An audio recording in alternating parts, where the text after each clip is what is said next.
name is Barbara. I am a direct support worker with Volunteers of America.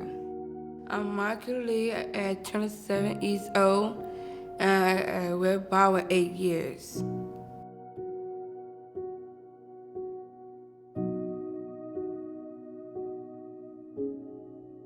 I've had the pleasure of working with Margaret for 8 years. She likes everything done on a certain time. So it's breakfast, lunch, dinner, and if she wants to go out in between, that's a typical day for us, going out somewhere, enjoying.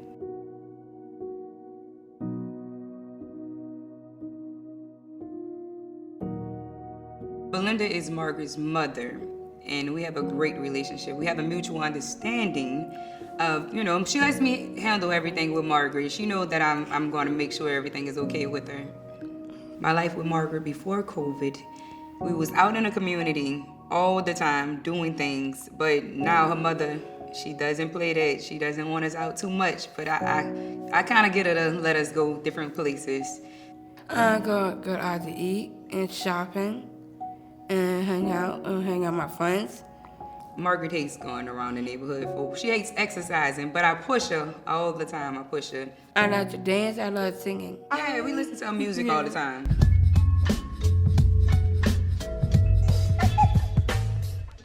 Volunteers of America provides a sense of normalcy for people with intellectual disabilities. They do some of everything. We have all kind of different events. We go to balls, Christmas parties, Halloween parties. It's a lot of things. I started working with Volunteers of America 8 years ago. I enjoy waking up every morning, going to a house. I got somebody that I'm gonna fuss with every day, all day long. She calls her mama on me, and I call her too. Volunteers of America helps people like Margaret live full, independent lives. Thanks for the remarkable journey I've had working with Margaret.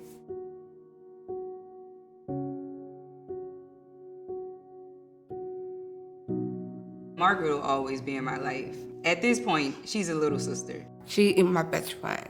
I love her.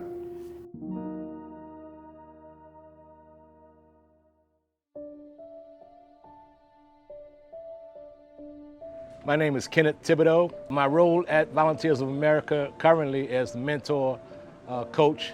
I've been with Volunteers of America as a partner and employee since 2006. My name is Sherman Destine, and I'm 49 years old. I'll be 50 in July. I was arrested for 5 ounces of marijuana, possession with intent to distribute. And I received a 33-year flat sentence for the marijuana, the 5 ounces. And they immediately sent me to Angola.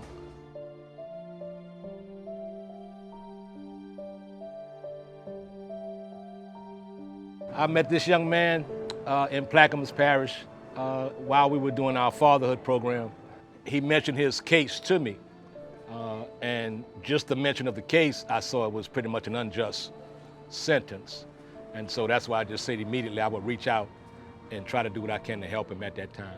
Most of the people that are in my kitchen right now are formerly incarcerated. And when these guys come for internship, we want to create an avenue for them to feel free first off and to feel wanted. I would definitely like to first off tell people that if they run into Reverend Thibodeau, that he really wants to help, and he really will help you if you want to help yourself. And look at us today, we sit next to each other. We're looking at Nano's Cajun Cuisine and Pastries, my place.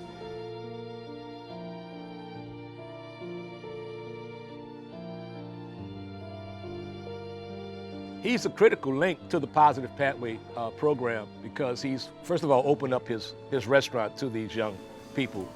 He has all the experience in reference to being incarcerated, in reference to being, released. He could help these young men tremendously in this program.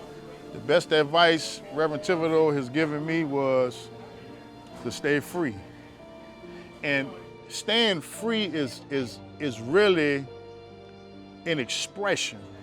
It's bigger than a word because being free is a mindset as well. And for people that wanting to change their life, you have to first know that you have to free your mind before you can free your body.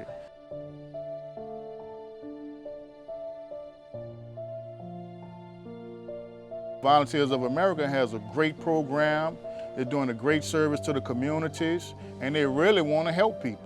I got a brother here. You know, I don't have any brothers. I have one sister, but I don't have any brothers. So this is my brother, and I love him. And I'm gonna say that publicly. Yeah, I love you too, brother.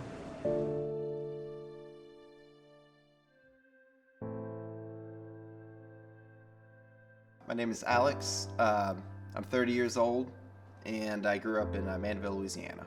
I joined the Navy because I didn't necessarily want to go to college. I figured it would be a good way to travel, to see the world. So I enlisted in the Navy when I was 19. About a year later, I was diagnosed with cancer when I was 21. And I was taken off the ship, and I went through cancer treatment for about 6 months.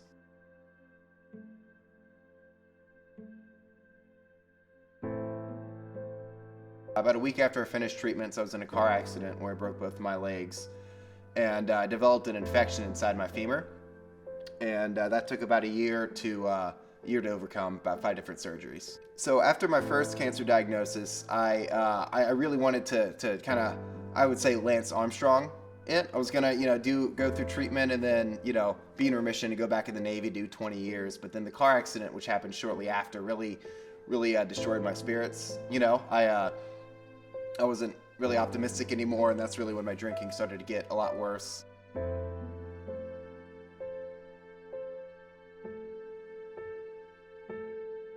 And that kind of just snowballed until when I got out of the Navy. I thought that with everything behind me and living back home in Louisiana, that my life would magically get better, but it didn't.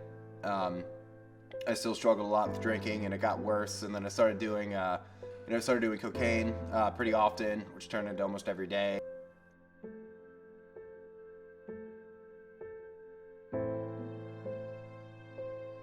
So I used to struggle spending a lot of time alone. I think that stems from going through cancer treatment, in a city 1,000 miles away from home where I didn't really have many friends or family present.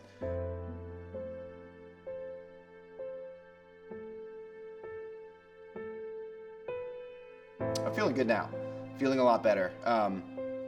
Through therapy with Volunteers of America, Lakeshore Counseling, Rebecca's been really good. She's helped a lot with being present in the moment. You don't have to try to mask how you feel, If things don't feel good, that's okay. And the longer you sit with it, the easier it'll be to move past it.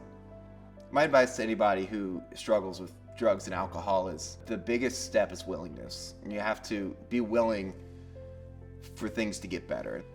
So for the next 5 or 10 years, my goals, my aspirations, I want to get more involved with conservation. Bird watching can be somewhat competitive, and I'd like to be, it sounds so silly, but one of the top 10 bird watchers in St. Tammany Parish. In Alcoholics Anonymous, they have this saying that there's no such thing as coincidences. And I know this video is going to air on April 19th for the breakfast, and my sobriety date is actually April 19th of 2018. So at the time of this video airing, we'll make 5 years sober for me. And Volunteers of America and Rebecca at Lakeshore Counseling is, played no small part in that.